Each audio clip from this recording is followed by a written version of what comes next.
A very good evening and thank you for joining GBS News at 9. My name is Stephen George. Our sign language interpreter tonight is Paul Mathenge. Now, on the second day running, President William Ruto has continued to traverse the northeastern part of the country. Today, the president toured Wajir County launching several projects. Ruto maintained that he's focused on developing the country rather than politics, which he said should wait until 2027 general election. Victor Odun reports. Garissa, Wajir, Mandera, Marsabit na Isiolo na kwa wafugaji wote. President William Ruto is on a tour of the northeastern region. Yesterday, Mandera County hosted him. And today, the head of state has pitched camp in Wajir County. And the major message on his lips to the local people is his focus on development rather than politics, which he says should wait until the 2027 general elections. Priority yangu is not 2027. My priority is how do we change this country now? Because it is possible for us to do it now. And if we do that now, mambo ya 2027 itajisort mwenyewe. Na unajua, uchaguzi ni Mungu na wananchi wanaamua. Si ndio? The president laughed off the previous regimes for failing to transform the health sector. In the same breath, he praised the universal health coverage, a Kenya Kwanza government project which he says aims at transforming the health sector. Kenya sasa inapiga hatua ya kwenda mbele kwa mambo ya afya. Ile universal health coverage ambayo pale nyuma serikali ya NAC ilijaribu ikashindwa. Serikali ya Jubilee, among the big four, one of them was UHC. Serikali ya Jubilee ikashindwa. Hii serikali yenu hii ambaye mimi niliwapigia kura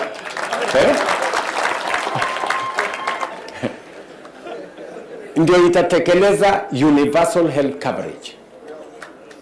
Si kwa mapenzi ya Mungu. Si namna hiyo? President Ruto further emphasized to the local people of his transformative agenda. And I want to promise you that we are going to transform this nation. I am focused on transforming this nation. I am not going to squander this opportunity. I will make sure we change this country. Victor Odun, GBS News. President William Ruto has today abolished the vetting process for issuing national identification cards to northeastern Kenya residents, ending decades of ethnic profiling. Speaking in Wajir County, he declared that all Kenyans should be treated equally. The move, part of his regional development agenda, aims to enhance civic inclusion, ease access to services, and boost economic participation. President William Ruto has officially abolished the vetting process for issuing national IDs to residents of Kenya's northern region. In a historic move, Ruto signed a presidential proclamation at Orahei grounds in Wajir town, declaring an end to what he termed as unjust and disenfranchising practice. According to Ruto, the people of northern Kenya have endured decades of ethnic profiling when acquiring national documents. Pale nyuma, vijana, watoto wa northern Kenya waliulizwa maswali mengi, wakafanyiwa vetting, wakafanyiwa kama wao sio wa Kenya ya kawaida. Na ndio leo, nyinyi mnanielewa? Na ndio leo nimesema, kama kuna maswali itaulizwa, ile maswali inaulizwa, iulizwe watoto wote wa Kenya. Sio ya kwamba watoto wa northern Kenya waulizwe maswali na wale wengine hawaulizi maswali. Na ndio nimesema, ile vetting ambayo imesumbua wananchi wa northern Kenya kwa miaka 60, leo nimesema hiyo maneno ya vetting iondolewe, ndio vijana wote wa Kenya wapate vitambulisho vile wa Kenya wengine wanapata vitambulisho bila ya matatizo. Ndio tuweke sehemu ya northern Kenya iwe equal to the rest of the Republic of Kenya. For years, residents of northeastern Kenya have faced additional scrutiny on applying for birth certificates and national IDs, a process justified by the government as security measure due to region's proximity to Somalia. Rights groups and local leaders have long criticized the policy as discriminatory, arguing that it marginalized communities and hindered access to essential services. The abolishment of the vetting marks a significant shift in government policy and is expected to improve civic inclusion and economic participation of thousands of Northeastern residents. Hilary Kabila, GBS News. Senators have started their two-day retreat ahead of fourth session in Naivasha today. The retreat that was led by the Speaker of the Senate, Emerson Kingi, is aimed to plan for how the House will be operating while figuring out on what has already been achieved by the House, while stating the challenges that they face in the first, second and third session of the Senate sittings, as Davis Karani reports. With these few remarks, I declare this retreat officially open. This marks the beginning and the commencement of the Senate fourth session, aimed at achieving the dream of the new constitutional drafters, as senators promised to work under guidance of the new constitution, and their fourth retreat session slogan being shaping the Senate's legacy, strategy pathway to achieve and bring in what devolution was to bring. As a Senate, it is our primary responsibility and duty to ensure that devolution succeeds. And I will not engage you in a discussion of whether it is succeeding or failing, because you know the answers. You know what we have done well and the areas that we need to improve on. The only thing that I pray for, Mr. Speaker, is a level of commitment that patriot had in seeing that devolution succeeds in our country. It is in this retreat that the Senate clerk also stated out on the challenges that they faced as a House, apart from just assessing and evaluating the performances and achievements of the 13th August House, which included the constant demonstrations that were experienced within the nation, and the worst of it all was when the Gen Z stormed to the parliamentary premises, demolishing and leaving it in apathetic conditions, forcing the Senate to go on a break for a while. We also had a very low moment, of course, the storming of parliament by protesters. Now, this planning retreat gives room for senators to reflect on the progress made so far, to address the challenges and map out key priority areas for the fourth session. In achieving this, it is important to recognize the various social changes, increase stakeholder participation, enhance cooperation and collegiality, and advocate for more resource allocation to facilitate the operations of the Senate, while also observing austerity measures. University lecturers have tabled a new pay proposal under the 2025-2029 collective bargaining agreement, seeking salary increment and high allowances. If approved, the lowest paid graduate assistant will earn 86,000 shillings, while top professors will take home at least 580,000 shillings. The proposal follows complaints over the unfulfilled 2021-2025 CBA, setting the stage for fresh negotiation with government. University lecturers have proposed significant salary increase in their 2025-2029 collective bargaining agreement, which, if implemented, will see the lowest paid graduate assistant earn 86,594 Kenyan shillings, and the highest paid professor take home 580,144 Kenyan shillings. The university's academic staff union also seeks higher house, car, and commuter allowances for academic staff. The proposal, submitted the Interpublic Universities Council Consultative Forum, comes amid growing frustration over unfulfilled agreements. UASU argues that the 2021-2025 CBA has not been fully implemented, despite lecturers staging protests and strikes. The new CBA aims to address these concerns while adjusting salaries progressively from July 2025 to June 2029. Public university lecturers have long pushed for better pay and working conditions, citing disparities between their earnings and those of professionals in similar fields. Past negotiations have often resulted in strikes, disrupting learning and research activities. The latest push for higher salaries and allowances is expected to spark fresh talks between the union and the government. Hilary Kabila, GBS News, Nairobi.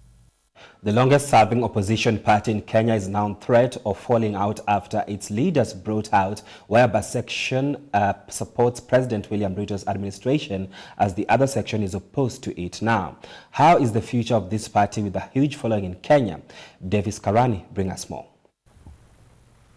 The Orange Democratic Movement Party, now led by Professor Anyang' Nyong'o, the governor of Kisumu County, is under a threat of falling out due to disagreement among its party members and officials. There's been no election in ODM, and I believe when election is called, there'll be better Kenyans who believe in the democratic space created by ODM. It embarrasses us as the leadership of the party then when we hear people making statements that appear to commit the party in a certain direction when we're in the middle of the term. Being Kenya's one of the most vibrant political party, ODM was first formed in 2005 during a constitutional referendum that faced a heated political dispute between the then President Mwai Kibaki and Kibaki's team rejecting the independent constitution being represented by a banana, while Odinga's team opposing the promulgation of the new constitution being represented by an orange, which later became a party that Odinga used in an attempt to foster President Mwai Kibaki from the office in the 2007 general elections.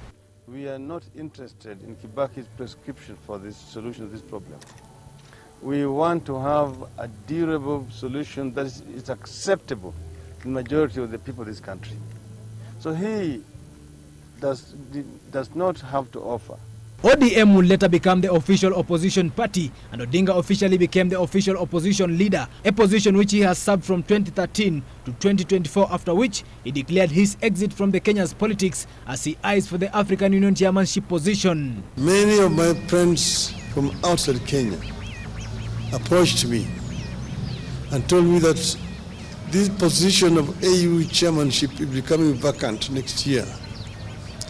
They have looked around the continent and feel that among the people who may offer themselves, you have the best credentials to take this organization forward. He handed over the party leadership to Governor Anyang' Nyong'o, and his exit has dealt a big blow to ODM as a party, as two different factions rise and the differences in this party painted to the wall, even as the party calls for a central committee meeting to settle down the differences that have been experienced. Under the President of the Republic of Kenya, in the broad-based government, sema broad-based government, hiyo ndio mbele. Wewe ukisema ingine, hiyo ni yako, si ndio hiyo? The question still remains, will ODM remain to be a united party till 2027 as it has been in the past general elections? Waambie huyo polisi kwamba atafanya nini, hatarudi nyuma. Davis Karani, GBS News, Nairobi. It's time for us to take a short break. Keep your feedback streaming into our social media handles at GBS TV Africa. Our SMS line is studio abanda before. Don't touch that dial. We'll be right back.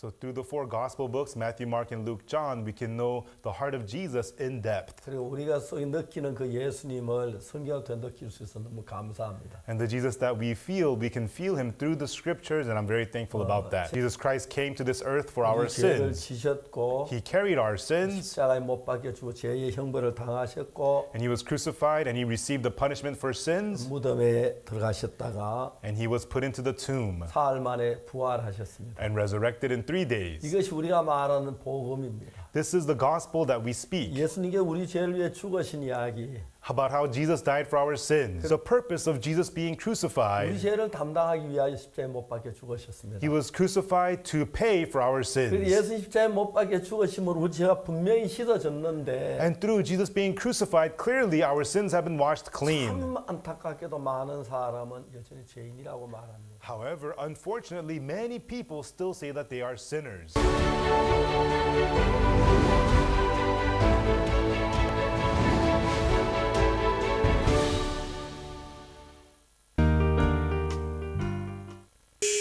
What is always before you but can't be seen? Kudiscover talent. Kudiscover. Ulijuangaje like unaweza imba like yeah. Kini Trace Jumi Kipchoge kwa ngoma na mfala wanani dis na wanabonga kwa ngoma mafan jua ananipenda ndo nazidi kwa roga wenye walenjaribu manze walishachoka na nikozabe meditation naendelesha generation niliofanya kalki. Wewe at 1 year old ulikuwa unafanya nini?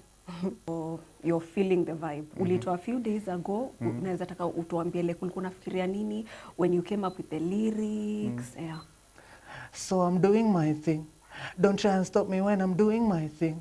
I'm tryna boss, let me do my thing. And if you're tryna win, you can be on my team.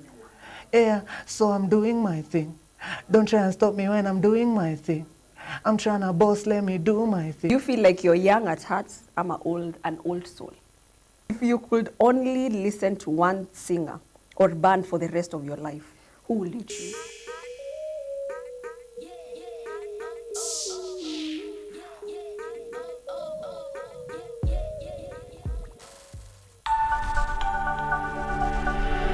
Everywhere, GBS.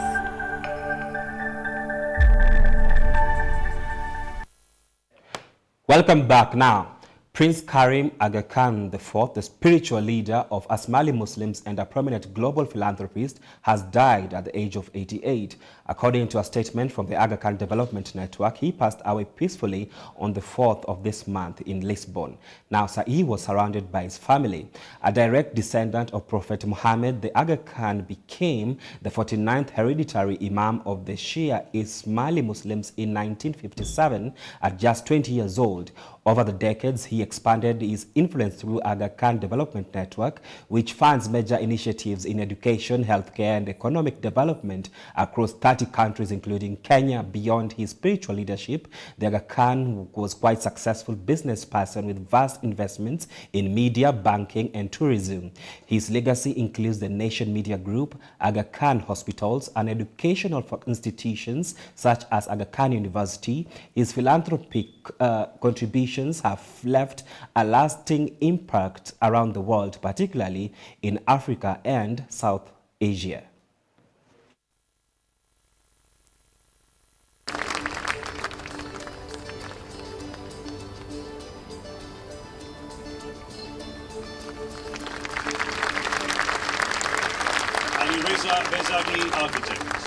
Ladies and gentlemen, for the Palestinian Museum, Zina Jardane, Swedi,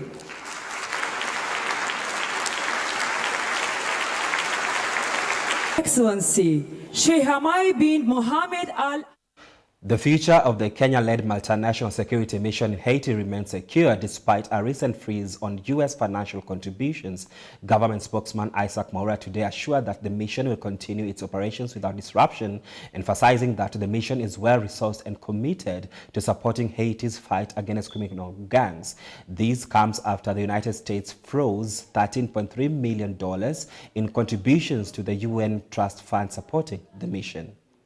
Government spokesperson Isaac Mwaura addressed concerns about the future of the Kenya-led multinational security mission in Haiti following the United States' decision to freeze its financial contributions. The U.S. had committed $15 million to the mission's UN Trust Fund, but $13.3 million of that amount is now frozen after an official notification was sent to the United Nations. Despite this development, Mwaura reassured the public that the mission's operation will not be jeopardized. Mwaura emphasized that the trust fund remains well-resourced, with over $110 million pledged by various countries including the US, Canada, France, Turkey, Spain, Italy, and Algeria. Of this, $85 million has already been received, and the missions had sufficient resources to continue operations through September. He highlighted Kenya's ongoing commitment to the mission, along with its international partners, and reassured that despite the freeze on U.S. contribution, efforts will continue to transition the mission into a full UN-led operation. This transition is vital for the long-term financial sustainability and security of Haiti. Mwaura's statement underscored that Kenya and its partners remain fully dedicated to ensuring that the mission's objectives are met, including supporting Haiti's authorities in the fight against criminal gangs. The mission,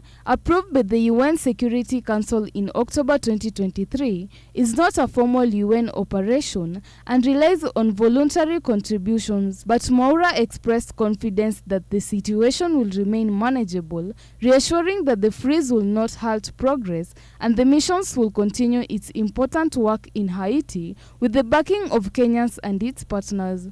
Meanwhile, the United States has frozen its $13.3 million contribution to a United Nations fund for the multinational security support mission in Haiti, halting a vital source of funding for the mission. The MSS, which was authorized by UN Security Council in October 2023, is aimed at supporting Haiti's authority in combating the criminal gangs that control much of the country. The freeze is part of President Donald Trump's broader efforts to cut U.S. overseas aid, which includes efforts to reduce the operation of U.S. Agency for International Development. The MSS mission led by Kenya has been underfunded and the freeze is intensifying an already dire situation. The mission has raised 110, but this amount is insufficient and only about 800 of the 2,500 personnel needed have been deployed. UN Secretary General Antonio Guterres recently warned that Haiti's capital, Port-au-Prince,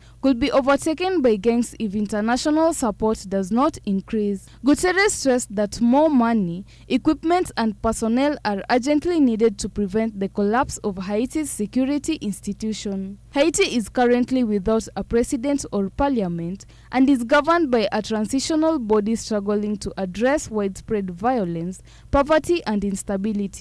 Triza Tiengo, GBS News. As the job market continues to evolve with rapid technology advancements, universities are stepping up efforts to equip students with right skills. The University of Embu has launched its first annual Career Week to mentor and guide students in transitioning smoothly into workforce. With a focus on critical thinking, adaptability, and entrepreneurship, the event brings together industry experts and government officials to prepare graduates for both local and global jobs.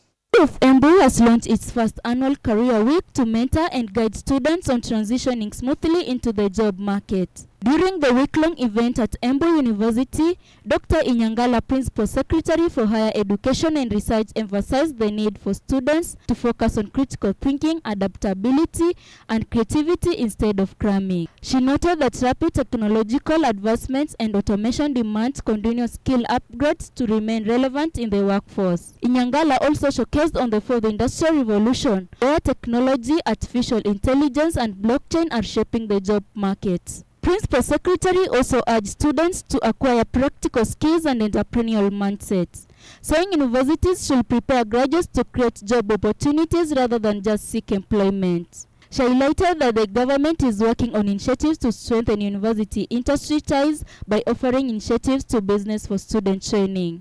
We all know that right now we are in the fourth industrial revolution, and the world of work is being dictated by technology, the Internet of Things, blockchain technology, virtual and augmented reality, and things are changing very fast. So when students come out of the university with knowledge and skills, they must reorient themselves to acquire the necessary skills that will help them to adapt in a world that is driven by technology. Preparing them for careers and opening up their minds so that they can adapt to the changing dynamics of the world. As I indicated, if a student is trained like in applied sciences, they should think beyond the world of employment and think about research as well, think about creating opportunities in entrepreneurship, using the research output to create businesses and employ other students. University of Embu Vice Chancellor Professor Daniel Mugendi emphasized that the Career Week will be an annual event to connect students with industry experts. Daniel insisted that students will learn how to write CVs, prepare for interviews, and develop entrepreneurial skills. The week is supposed to prepare our students so that when they leave university, they're able to transition to job workplace with the minimal issues. So we are very happy that this is happening for this week. Indeed, we have brought many champions of or captains of industries to come and speak with our students, and they will be having different interactive sessions where they will even be taught on how to prepare for interviews, how to prepare their CVs, and how to be able to seek for jobs. And also in addition, how to be entrepreneurs themselves. The University of Embu has organized its first annual Career Week in response to rising unemployment. With many graduates struggling to secure unemployment, the university seeks to bridge the gap by providing mentorship. Vivian Scalabo, GBS News. In a major move to support university students, the Higher Education Loan Board has disbursed 3 billion shillings to first and second year students across Kenya. This follows protests by students who have been demanding the immediate release of their upkeep funds. Each student is said to receive between 40,000 to 60,000 shillings following delays that caused standoff over new university model. Education Cabinet Secretary Julius Ogamba made an announcement confirming that the funds were disbursed to student accounts by January 31st, 2025. These disbursements are part of the government's commitment to ensuring student welfare, which includes support for students' daily needs. Each student is set to receive between 40,000 to 60,000 Kenya shillings. These disbursements come after recent protests from university students, particularly those from Kenyatta University and the University of Nairobi, who stormed the HALB offices at Anniversary Tower in Nairobi. The students were frustrated by the delay in the release of their upkeep funds and demanded urgent action. HALB lending manager Kingori Degwa stated that only around 180,000 students were still awaiting for their funds, adding that their previous semester pending funds has already been released. The funds will be distributed using the old funding model, a decision made in light of a recent court ruling. In December 2024, the High Court declared the new university funding model unconstitutional, citing a lack of public participation and concern over discrimination. Following this, the government and funding bodies filed an appeal, arguing that halting the new model could disrupt university operation. The new model was designed to benefit first and second year students, promoting fairness and equity in funding. However, some stakeholders, including student representatives, have criticized the new model, calling it discriminatory, particularly for those students classified in lower funding bands. As the appeal process continues, the government remains focused on providing necessary support for students, ensuring that they can continue their education without unnecessary financial barriers. Joy Kuria, GBS News. Former Nairobi Regional Commander Adamson Bungei has denied any involvement in the police killings during the Gen Z protest, testifying in court today. Bungei refuted claims of gunfire on that night, while also revealing that police personnel were not only ones with access to firearms. Former Nairobi Regional Commander Adamson Bungei has denied any involvement in the alleged police killings during the Gen Z protests on July 20th, 2025, insisting that no gunfire occurred that night. He stated that police officers were not the only ones with access to firearms, adding that personnel from various units were deployed during the incident. However, he could not provide details on how officers were assigned duties during patrols on the day of the incident. Bungei emphasized that police deployment is a daily process and that officers were simply reacting to the situation. He mentioned the involvement of a multi-agency team, including the military, but could not offer further details on the events that led to the death of Rex Masai. Bungei also testified that he was unaware of whether Rex Masai had sustained any injuries, and if so, whether those injuries were caused by a gunshot. He claimed that the police department had no prior knowledge of the protest and only became aware of them through social media. I would wish to state that I have been asked to issue an operation order, and in this I would wish to state that I was not asked to bring, but in this statement, Your Honor, I would want to object. Please read and finish reading the statement. Yes, I was not asked to bring it alone in the summon, and in Article 2.4 of Sub-Article 5 of the Constitution of Kenya, there are limitations to police officers' read by Section 42 and 48 of the NPS Act that limit police officers from giving out classified information. So there is in fact an operational order? No, Your Honor. I want to clarify this one, Your Honor, because this was typed. And I think the insertion of the word asked did not come from my attention. I'm clear in my mind that there was no operation order. Can you refer to your statement at the end? There is in fact a signature. Is that your Yes, signature? it's my signature, but English is made of who writes. I want to be specific on this, but my words are very clear. I did not, and there wasn't any. Did you sign that statement? Yes, I signed, Your Honor. The inquest into the death of Rex Masai during the protests continues, raising critical questions about police accountability and the use of force. Triza Tiengo, GBS News. It is time for us to take a short break. Keep your feedback streaming into our social media platforms at GBS TV Africa. The SMS line is studio 144. We'll be right back. Hello everyone! Welcome to Fun. Alright class, friends, do you know what we're going to make today? Yes, we're going to make a star. Now let's begin our class. Time to make. First, you're going to fold your paper into triangle.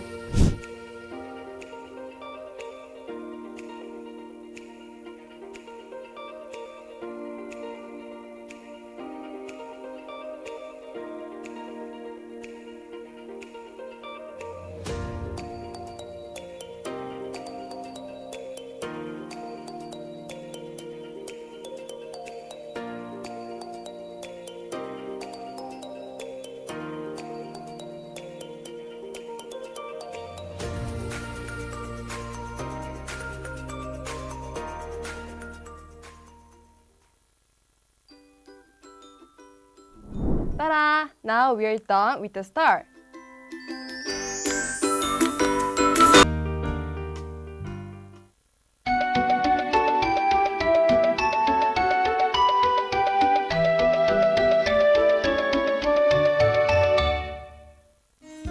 How to avoid food poisoning. Tips to prevent foodborne illness. You'll need sealable containers, a cutting board, antibacterial soap, lemon juice or vinegar. Step 1. Check the dates of the food products before buying and before cooking. Step 2.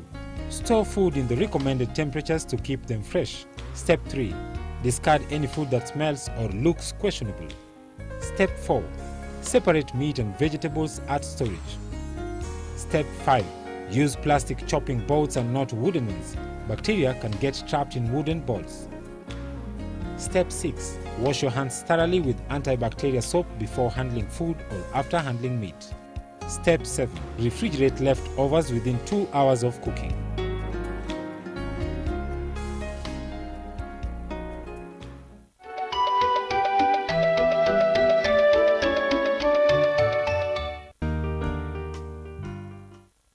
And the question of the day is, can you survive without internet? Ngumu, plus kuachilia hizo story tu zote zikupite ni ngori. Mwambie ukweli. Like hii ni kama kuambia mtu mwenye alikuwa amezoea kushinda na nguo, mwambie toa nguo ushinde uchi. Hiyo huku atriki kwa sababu sasa like ilikuwa imekuingia kwa kichwa kabisa. Mimi nimesomea day school na niocha. So kukuwa na simu hadi ni ile katururu, si smartphone, ni ile katururu. Sasa unaweza kaa holi ya bila simu. Kuspend hii most of the time kwa simu. Also you need to run skills. So nilipatana na later hapa nikapo-apply huko. And then I started learning skills. Okay. Digital skills. Yes, hadi siku mbili haiwezi. Kwa wiki naachilia hata kama ni siku mbili ama sometimes na extend tu wiki nzima. Napata shida simu yangu.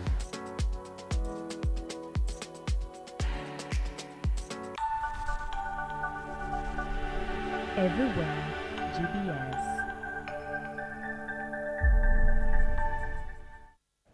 Welcome back now to international news. Red Cross workers in Goma continued mass burials on Tuesday, a week after Rwanda-backed M23 rebels seized control of the city. The Congolese Interior Minister Jakim Shabani stated that 2,000 bodies had been buried, while the World Health Organization revised the official death toll to at least 900, excluding those still in morgues.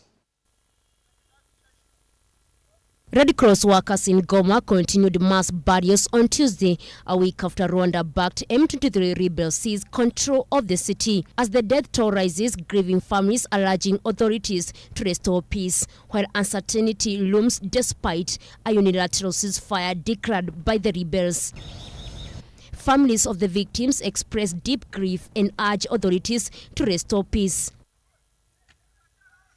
At the ITIG cemetery, Elisha Dunia, who lost a child in the violence, called on the government to act. I'm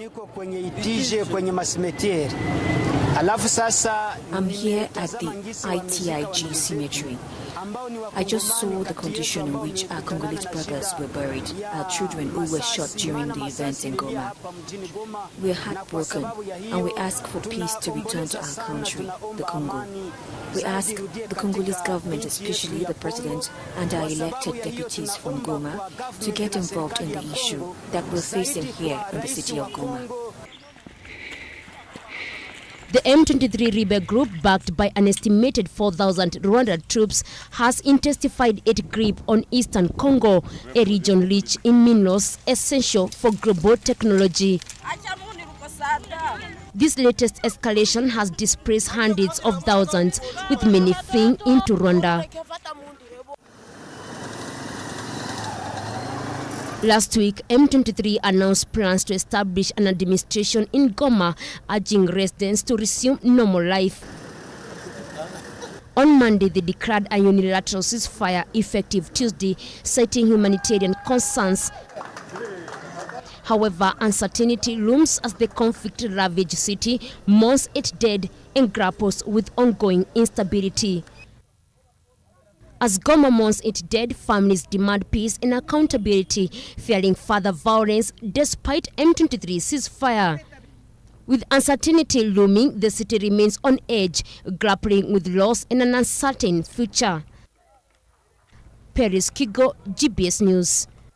Mexico has sent hundreds of soldiers to the U.S. border as part of agreement with the United States. Now, the deal stopped U.S. tariffs on Mexican imports in exchange for stronger action against drug trafficking and illegal immigration. Meanwhile, in Haiti, the first group of migrants deported from the U.S. has arrived in their home country. Hundreds of Mexican soldiers have been deployed to border states like Baja California, Sonora, and Tamaulipas. The Mexican government plans to send up to 10,000 troops to help stop illegal migration and drug trafficking. This decision came after U.S. President Donald Trump threatened to place a 25% tariffs on Mexican imports. Mexico's President Claudia Sheinbaum agreed to increase border security. In return, the U.S. has promised to work on stopping the flow of high-powered weapons into Mexico. Some experts warn that sending so many soldiers to border could leave other areas of Mexico without enough security. Andres Humano, a researcher at Mexico Northern Border College, said the Mexican president had little choice, as a trade war could have been disastrous for both countries. Meanwhile, in Haiti, the first group of migrants deported from the U.S. has arrived. They landed at Cap Haitian Airport, the only airport still operating in the country. Mario Montes, one of the deportees, said he had been living in the U.S. for almost a year and working in Alaska. He was detained in Miami and told he had to leave. They told me there were new rules. I had to apply for papers again, but when I went to the office, they put handcuffs on me and sent me back to my countries. The deportations are part of new executive orders signed by President Trump after returning to the White House last month.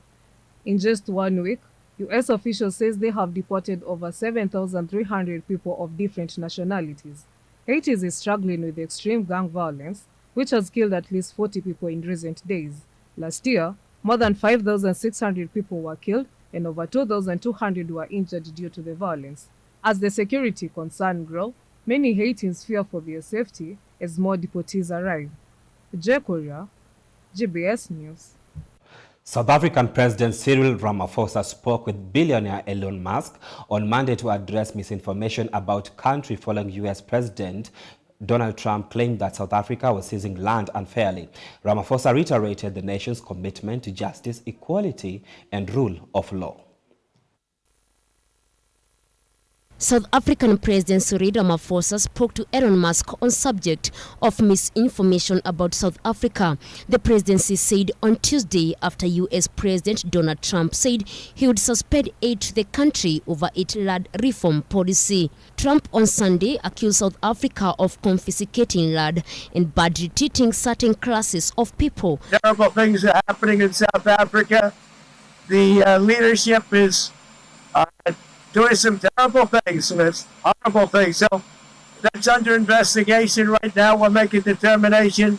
And until such time as we find out what South Africa is doing, they're taking away land, they're confiscating land, and actually they're doing things that are perhaps far worse than that. Ramaphosa responded on Monday that the government had not confiscated any land, and the policy was aimed at ensuring equitable public access to land. South African-born billionaire Musk, who is close to Trump, had waded into the dispute on Monday with a post on X, accusing South Africa of having openly racist ownership laws, suggesting white people were the victims. The presidency said on X that Ramaphosa and Musk had spoken on Monday on issues of misinformation and distortions about South Africa. Ramaphosa reaffirmed South Africa's commitment to justice and equality, pushing back against misinformation as the debate over land reform continues. Paris Kigo, GBS News. And now to our favorite segment of the show, the sports news. Let's get sporty.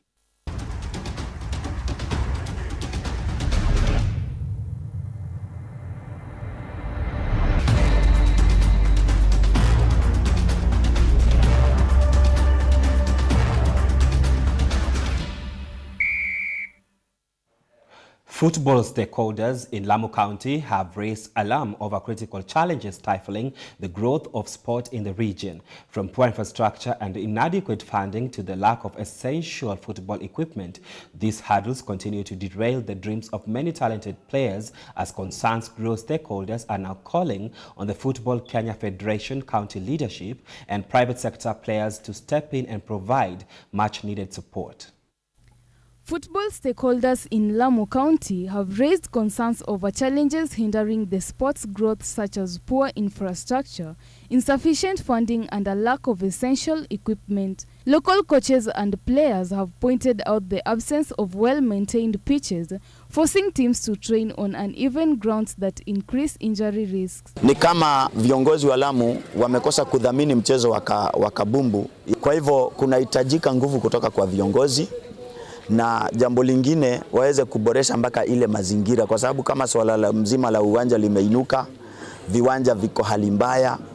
Alafu jambo la mwisho ambalo litasaidia, Sports Act 2013 ikuwe fully implemented. Additionally, the shortage of football gear like balls, jerseys, and boots limit teams' ability to compete effectively. The foundation emphasized the role of football in addressing societal issues like terrorism, drug abuse, and fostering unity, stressing that involving youth in sports keeps them away from negative influences. However, she expressed frustration over the lack of cooperation among local leaders, slowing development efforts. Nashukuru sana kwa sababu pia iko pesa katika vitengo tofauti tofauti, na mimi kama shirika la Waridi Foundation tutaweza kutembea pamoja ili tuhakikisha kwamba vijana wanakaa busy, na pia tuna fight violent extremism na drug abuse and substance ambayo iko rampant hapa Lamu. Stakeholders are calling on the county government and private sectors to prioritize football infrastructure and provide financial support to local clubs. Waruingi also advocated for sustainable development, including tree planting to promote environmental conservation and sport tourism in the region. Ninaomba jambo muhimu sana kwa President Hussein ahakikishe CFS na FKF wakae pamoja, wafanye kazi pamoja, kusiwe na mvutano katika county level. Kwa sababu ukiwa na mvutano baina ya FA na FKF tunaumiza hawa talentas. And that's all we had for you tonight at GBS News at 9. My name is Stephen George. Our sign language interpreter tonight has been Paul Mathenge. Good night.